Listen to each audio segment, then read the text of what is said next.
Dentre as diversas questões que constituíram o componente específico do ENAD do ano de 2008 para os cursos de Biologia, destaco a seguinte questão de múltipla escolha. Questão número 25. O trabalho de Mendel com hibridação de ervilhas, publicado em 1866, forneceu subsídios para a compreensão das observações citológicas sobre o comportamento dos cromossomos durante a formação dos gametas. Em seu trabalho, Mendel afirmava que os fatores que hoje chamamos de genes separavam-se na formação dos gametas e se uniam na formação do zigoto. Além disso, argumentava que diferentes fatores se separavam nesse processo de maneira independente entre si. Essas duas afirmações correspondem às observações citológicas da meiose, tal como esta ocorre na maioria das espécies, as quais mostram, respectivamente, que: alternativa A.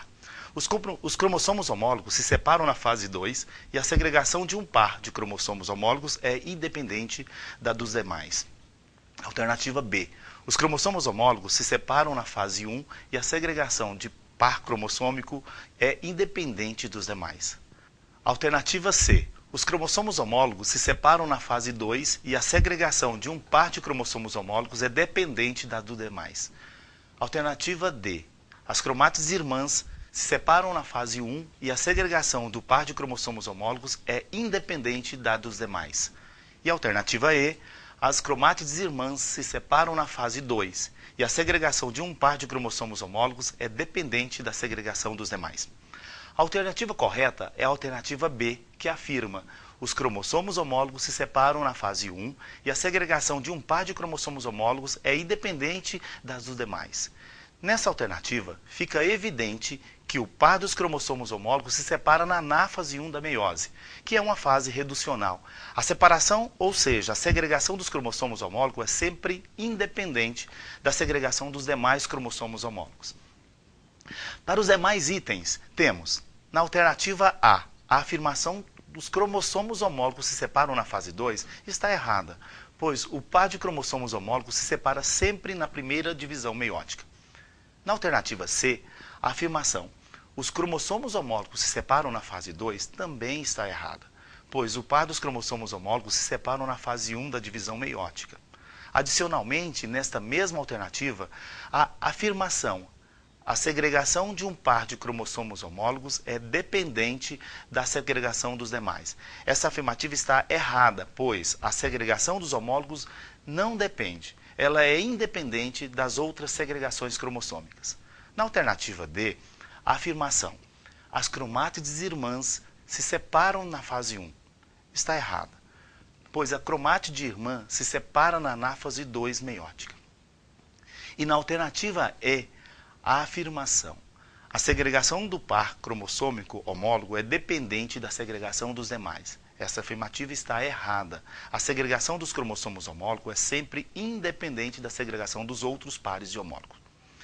Enfim, para responder corretamente essa questão, o acadêmico deverá ter um bom conhecimento sobre o processo de divisão meiótica, sobretudo os conceitos básicos que envolvem os termos cromossomos homólogos, cromátides irmãs, disjunção cromossômica e cromatídica, que ocorrem na anáfase 1 e 2, respectivamente.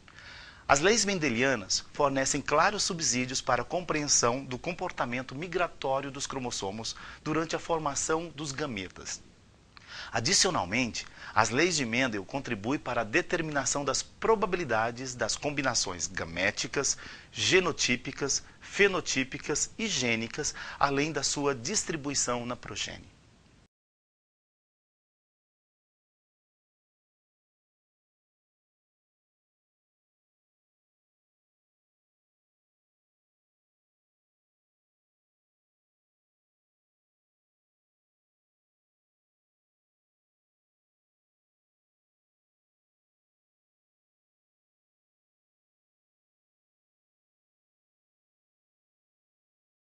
Olá, alunos da Biologia. Estou aqui para fazer alguns comentários sobre a última prova do ENAD para formandos de Biologia, que foi realizada em 2008 com duração de 4 horas.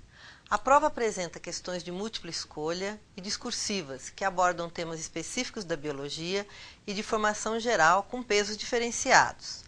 A prova tem um caráter multidisciplinar isto é, exige do candidato, além de reflexão, a correlação de informações e a elaboração de interpretações e conclusões sobre diversos temas. Preste atenção nas informações que constam do caderno de prova e responda as questões com muita tranquilidade, pois você foi preparado para ter os conhecimentos exigidos. Mas você vai precisar também de muita leitura e atenção às notícias sobre temas do cotidiano. Algumas das questões da última prova abordaram a história e o panorama político e social do Brasil, através do registro de escritores e artistas. Portanto, conhecimentos gerais sobre artes, literatura e reflexão sobre os mesmos são fundamentais. Todas as questões estão contextualizadas em fatos e realidades do nosso cotidiano, onde o conhecimento é previsto como forma de entender processos e os fatos deste cotidiano.